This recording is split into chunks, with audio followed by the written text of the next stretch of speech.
Hello बच्चों। तो आप सभी को स्टडी क्लास एम के सर में स्वागत है।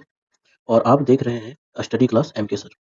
यहाँ पर आप लोगों को झारखंड बोर्ड की जो 6 से लेकर के 12 तक के सारी बुक का प्रश्न उत्तर आपको मिलेंगे। वो भी पूर्ण रूप से एक्सप्लेन किए हुए, और सारी कहानियां भी आपको मिलेंगी जो आप स्कूल में नहीं पढ़ पाते, वो आप इसके माध्यम से पढ़ सकते हैं। तो आप सभी स्टडी क्लास एम के सर को जरूर देखिएगा, लाइक कीजिएगा और शेयर भी कीजिएगा। ठीक है, लाइक एंड शेयर।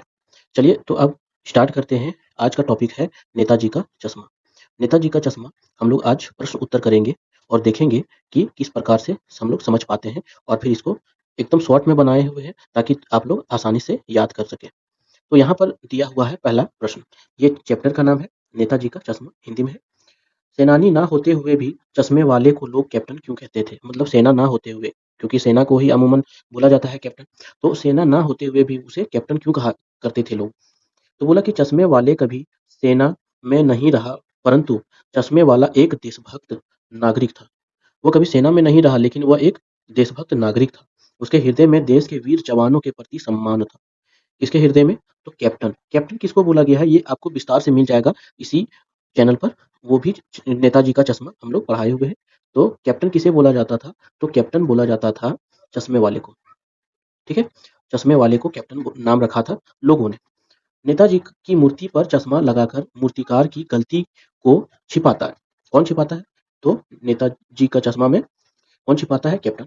नेताजी के सम्मान पर कोई कमी ना हो, उसकी इसी भावना को देखकर लोग उसे कैप्टन कहते हैं। ठीक है, तो ये था आज का ये पहला प्रश्न। और अब चलते हैं आगे। आगे देखिए, दूसरा क्वेश्चन है। दूसरा क्वेश्चन में यहाँ पर क्या दिया हुआ है? तो दिया है कि हालदार साहब ने ड्राइवर को पहले चौराहे पर गाड़ी रोकने के लिए मना किया था, लेकिन बाद में तुरंत रोकने को कहा। हालदार साहब पहले मायूस क्यों हो गए थे? यानी कि पहले जो है हालदार साहब ने अपने ड्राइवर को बोला कि चौक पर जो है चौराहा है, जो रास्ते के बीच में एक चौराहा होता है, तो उस चौराहे पर गाड़ी नहीं रोकने के लिए बोला था अपने ड्राइवर को। क्योंकि उस टाइम क्या हुआ था कि कैप्टन चश्मे वाला की भी मृत्यु हो गई थी, और फिर कोई उस पर सुभाष चंद्र बोस जी की मूर्ति पर कोई चश्मा भी नहीं लगाता था। तो वो मायूस थे, इसलिए उन्होंने ड्राइवर को बोला कि गाड़ी नहीं रोकना। लेकिन इसका आंसर देखिए अब क्या निकल के आ रहा है। बोला हालदार साहब इसलिए मायूस हो गए थे कि कैप्टन अब मर चुका है, और उसके सामने कोई देश प्रेमी नहीं था जिसकी नेताजी जैसे देशभक्त के लिए सम्मान की भावना हो। उनके मर जाने के बाद अब कौन इस जिम्मेदारी का निर्वहन करेगा? कहने का मतलब है कि जब कैप्टन मर गया चश्मे वाले, अब वो चश्मा पहनाता ही नहीं था कोई, तो अब दूसरा कोई ऐसा देशभक्त हो तो ही ना फिर वो अगला देशभक्त वो नेताजी का इतना सम्मान करेगा। चलिए आगे अगला क्वेश्चन में।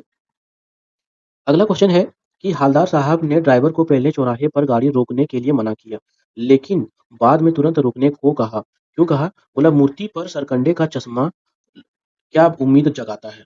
मतलब वही प्रश्न है, लेकिन उस प्रश्न के 2 भाग हैं। तो एक भाग में हम लोगों ने देखा कि हालदार साहब मायूस थे, और इसमें लिखा हुआ है क्या कि मूर्ति पर सरकंडे का चश्मा लगा हुआ था। सरकंडा एक तरीके का नुकीला पौधा होता है। बोला है कि मूर्ति पर लगे सरकंडे का चश्मा इस बात का प्रतीक है कि आज देश की आने वाली पीढ़ी के मन में देशभक्तों के लिए सम्मान की भावना है।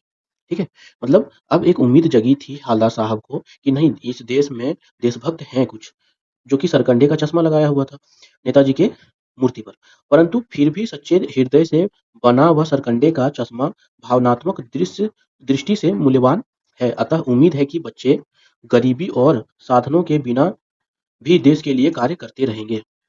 तो जिस बच्चे ने सरकंडे का चश्मा लगाया था, उस बच्चे की प्रशंसा पर ये लिखी हुई है। चलिए आगे अगला क्वेश्चन में। अगला क्वेश्चन देखिए क्या बोल रहा है। अगला क्वेश्चन में लिखा हुआ है कि हालदार साहब ने ड्राइवर को पहले चौराहे पर गाड़ी नहीं रोकने के लिए मना किया था, लेकिन बाद में वह तुरंत रोकने को कहा। ठीक है, उसमें क्यों का क्वेश्चन आया होगा कि हालदार साहब इतनी सी बात पर भावुक क्यों हो उठे। ठीक है, तो एक और भी प्रश्न उसी टॉपिक का है। उचित साधन ना होते हुए भी किसी बच्चे ने अपनी क्षमता के अनुसार नेताजी को सरकंडे का चश्मा पहनाया। यानी कि उस बच्चे के पास किसी भी प्रकार की आर्थिक स्थिति, या फिर उसके पास किसी भी प्रकार का धन नहीं था जिससे वो कोई चश्मा खरीद के और लगा सके, तो बच्चे ने सरकंडे का चश्मा लगा दिया। यह बात उनके मन में आशा जगाती है। किनके मन में? तो हालदार साहब के मन में, कि आज भी देश में देशभक्ति जीवित है। भले ही बड़े लोगों के मन में देशभक्ति का अभाव हो, परंतु वही देशभक्ति सरकंडे के चश्मे के माध्यम से बच्चे के मन में देखकर हालदार साहब भावुक हो गए, इमोशनल हो गए थोड़ा सा। अगला चलते हैं, अगला क्वेश्चन क्या दिया हुआ है। अगला क्वेश्चन यहाँ पर देखिए आ गया बोला कि आशय स्पष्ट कीजिए। आशय क्या था?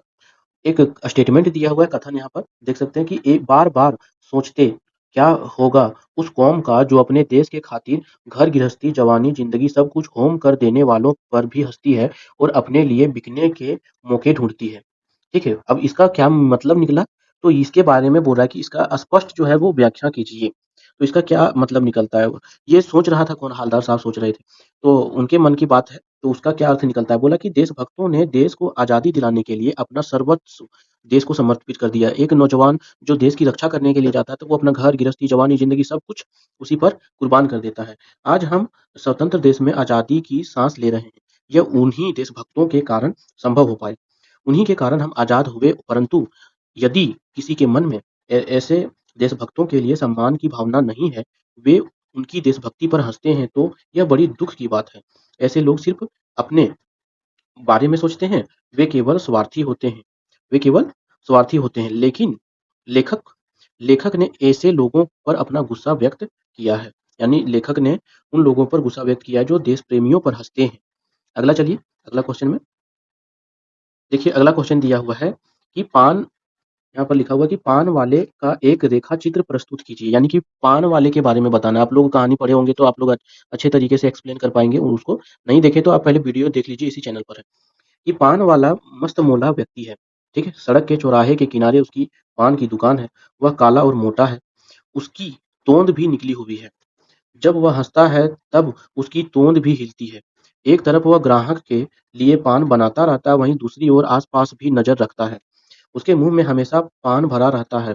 पान खाने के कारण उसके दाँत लाल और कहीं-कहीं काले पड़ गए हैं। स्वभाव से वह मज़ाकिया है, वह बातें बनाने में माहिर है। यानी उस पान वाले के बारे में बताया गया है, जहाँ हवलदार साहब रुक के पान खाते थे और वो कैप्टन चश्मे वाले के बारे में पूछते थे। चलिए आगे चलते हैं अगला क्वेश्चन। अगला क्वेश्चन में देखिए क्या दिया हुआ है। ये सब क्वेश्चन आप लोग इसका उत्तर कर लीजिएगा, नोट करके रख लीजिएगा, उसको याद कीजिए, टॉपिक बाय टॉपिक हम लाते रहेंगे क्लास 10th के लिए। तो चलिए देखिए अगला क्वेश्चन। अगला क्वेश्चन में क्या दिया है कि वो लंगड़ा क्या जाएगा फ़ौज में? मतलब कैप्टन चश्मे वाले के बारे में बोल रहे हैं। पागल है पागल।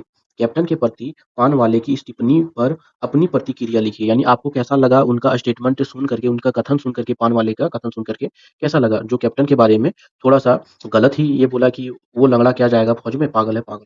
तो उसके बारे में आपको लिखना है। पान वाले के बारे में कि पान वाला ऐसा क्यों मतलब उसको बोल रहे हैं।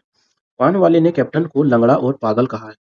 जो अति गैर ज़िम्मेदाराना और दुर्भाग्यपूर्ण वक्तव्य है। यानी ये तो गलत बात है, किसी को लंगड़े को अगर लंगड़ा बोल दिया जाए, उसको पागल बोल दिया जाए तो ये बहुत बुरी बात है।